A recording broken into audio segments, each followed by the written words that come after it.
So I'm going to first mention about some of the ones I didn't agree with, just because I want to talk about actual enjoyment versus fluff. Because, like I said, there's many things that go into making a tutorial, right? You have to teach, you have to make it engaging. You want to find that sweet spot in terms of length of time, and probably more than I'm not even aware of. Or probably it's managing development. Most players won't think about that, as they shouldn't, because they're just playing the game. But for us as game developers, listen to this podcast, I think it is an important part, because you are definitely, from some stories I've heard, you're definitely going to be worn down by the tutorial in many different ways.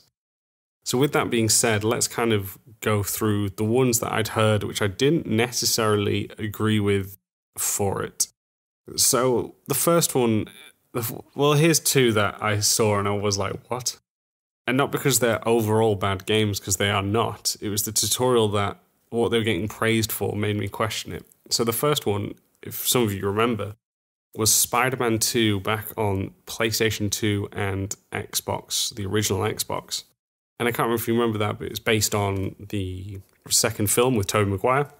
Probably the best Spider-Man film of Peter Parker. We can talk about the Spider-Verse later, because that was another phenomenal film. But just as Peter Parker as a character, I think that one's the best one.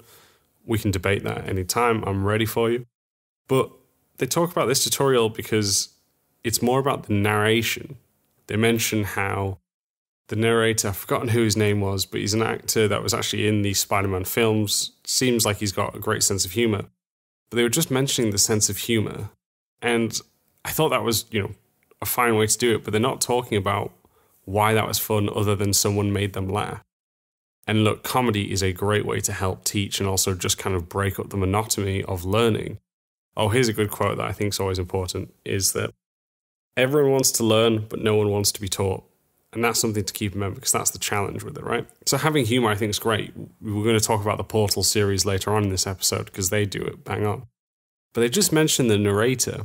They don't only reference this. There's one, the Vampiria games, the second one I think is either out or coming out, but it's the first one. I did not play it. But basically, they mention about how in this tutorial they have a guy called, I think, is it Mr. Smiley?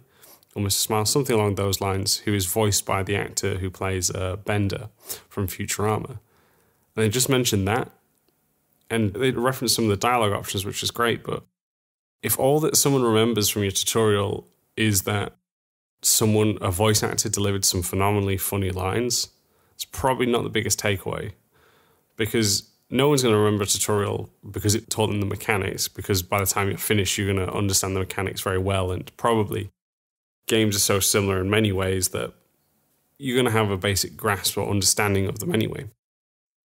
But I just thought it was an interesting point. That's nothing to say that voice actors are not needed or that they don't help, because they do, clearly. But what I'm trying to say is we as level designers and game designers, if someone walks away remembering that, I think that becomes part of the problem.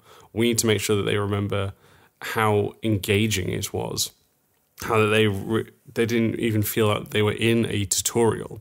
So I thought that was a really, just interesting point. Some of you may disagree with me, and that's totally fine. Like I said, humor is a great way to break up the monotony.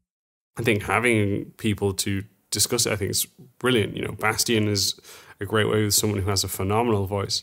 But what I'm saying is, if that's all they remember, that's not a big takeaway from what we should be focusing on as level and game designers.